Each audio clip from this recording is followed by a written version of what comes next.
who'll be standing on the weekend on Sunday afternoon? Have you made a choice? We've got match committee coming up in about 10 minutes, so we'll finalise the squad there. But it'll be a blend and a mix of some guys we're obviously preparing for round one, and some younger guys who are looking forward to an opportunity to play. It's great to be able to obviously take the footy out to Strathalbyn to sort of rural area and stuff, and give some young guys a chance to push their claims to play senior footy for us. John, of those young guys, who's made it irresistible? Who do you really want to see and want to play there on? Because there's a number, to be honest. There's a couple of guys have already been mentioned. We've got some guys who've come in and had some. You want reward guys for really good pre-seasons. Tom Duday's had a really good pre-season. Miles Paholke, Jordan Gallucci as well, and he may struggle. He's got a little bit of a foot at the moment, so he might not be available. As well as some of our rookie guys who have come in and just given themselves every chance. That's what it's about. You want to reward people who have come in and done the work, and give them an opportunity. Can you give some detail on Gallucci? What are you saying there? Is it foot in training? Very minor. It's just minor. He hit it in training on Saturday, so look, the expectation was he's going to miss a couple of sessions, and that just makes he won't be available on the weekend. And Don, it does seem like there's genuinely some live spots, with just the 2 games in JLT. Yep. Blokes are auditioning for spots. Is that how you see it as well? Yeah, look, and we've obviously went deep into the season last year, and we come back with some new additions to the side, and some guys like Cam Ellis-Yeoman and Cole Cheney who didn't play last year for us, and some guys who've left the footy club. So there's clearly some opportunities there, and I think if you talk to the guys, and certainly the way they trained this morning would suggest that those guys are keen to put their hand up and grab one of those spots. Is there a head-to-head battle between Duday and Keith? Nah, there's a number of guys down. As I said, you've got Cheney down there, Keith obviously, as you mentioned. I'm trying to think who else is sort of in the mix down there. Andy Otten, who's played down there a little bit. So there's a number of guys that we'll be looking at a back spot potentially, and they've all had good pre-seasons, and now it's a matter of giving them a chance to go out and show their stuff. What's that? Gibbs play? Yeah, Gibbs will play. Do you think he needs 2 games to settle in? Yeah, I think it's important for Bryce to coming across and the slightly different style of play and getting used to the playing with some of the guys is important. So he'll have a run. We'll see how many minutes he plays, but he'll play at this stage. How's he been over summer? What's that? How's he been over summer? Fantastic. Fantastic. I mean, he's come in. He's hardly missed a beat, to be honest, through pre-season. I don't recall him missing any sessions. He's pretty much done full training, and he's been really impressive. So looking forward to getting him in the Crows jumper and getting him out there on Sunday. Was there much to teach him game plan wise, Don? I mean, given his experience in the AFL? A little, but not.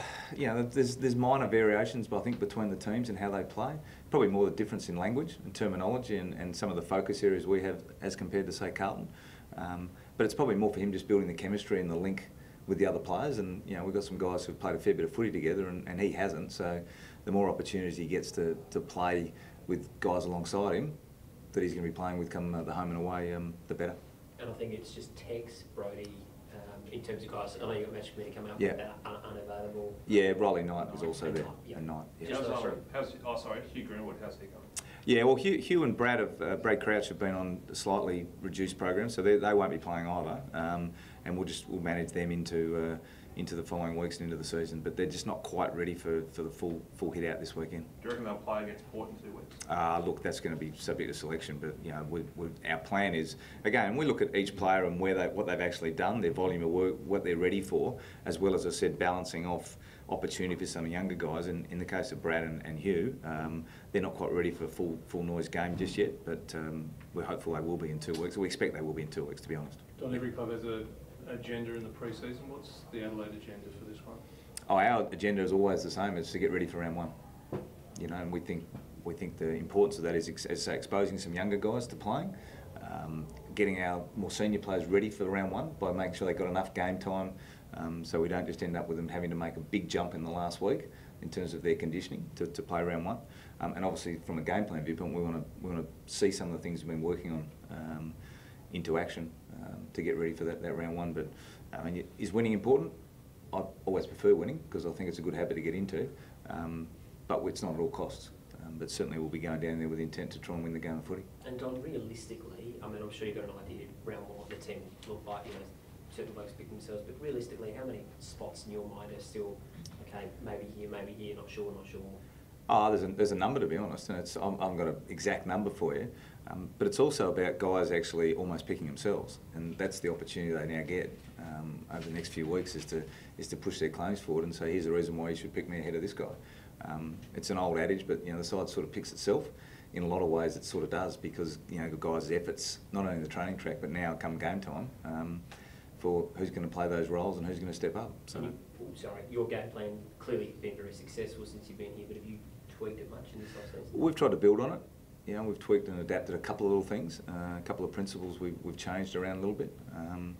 But as you said, we've had some reasonable success playing that way. So it'll probably be some nuances and things. And obviously after 2 years here, we've built what I think is a solid foundation for some of the principles. And it's now where do we go from there? So we get our first chance on Sunday, which is exciting. You had a league-leading forward line last year under Pyke. Now Josh and obviously Charlie and maybe Tex a little bit underdone. But how do you make sure that the forward line leads the way again in 2018?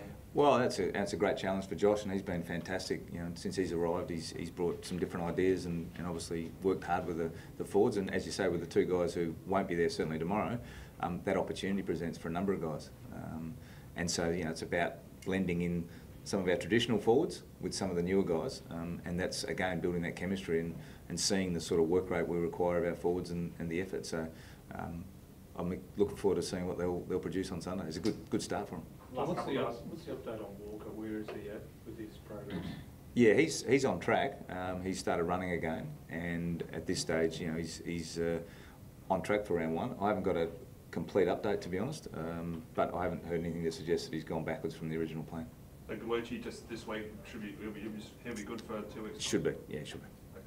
Well, guys, in terms of the old saying about if you stay still, people will overcome you, where do you think the growth is for your group in this coming year? It's continuing, certainly the areas we focused on last year, primarily around the contest and our Team D, we think there's growth there. And the reality is that the game will change and will shift marginally in certain ways. So our ability to actually play well in all those phases becomes important. But our contest stuff we want to keep building on. We thought we took some steps forward there last year, but we didn't get to a level where we were 1 or 2 or 3 in the comp, which clearly is aspirational for us. So we think we've got improvement there. And our Team D, I think we improved by a goal a game against, and we want to continue to build that space. Will you take your position as one of the leaders in the league to sort of set the agenda on where the game does change? Sorry, in what respect? Like given Adelaide and Richmond, you'd say the two best teams in the league. Each year we see, is it speed, is it contested ball, whatever the transition of the game is, will you use your position as a team of strength to sort of set the agenda on where the game goes? Well, we'll probably use how we play and probably our playing list, because I think you'll find that a lot of sides, they have a philosophy around how they want to play, but then you have to custom that to the players you've got as well. So your capacity to play a certain way is dictated a little bit too by your personnel and also by your philosophy. So those things are always a constant challenge from a coaching viewpoint, because there's no point setting up a game style or a plan that is going to be ineffectual with the personnel you have. So it's a work in progress for all of it. Don, did you find comfort yesterday in leaving the game alone, or do you think there were still so many issues from last year that weren't clear that we needed to work on the rules and interpretation still? No, I was comfortable with leaving the rules as they were.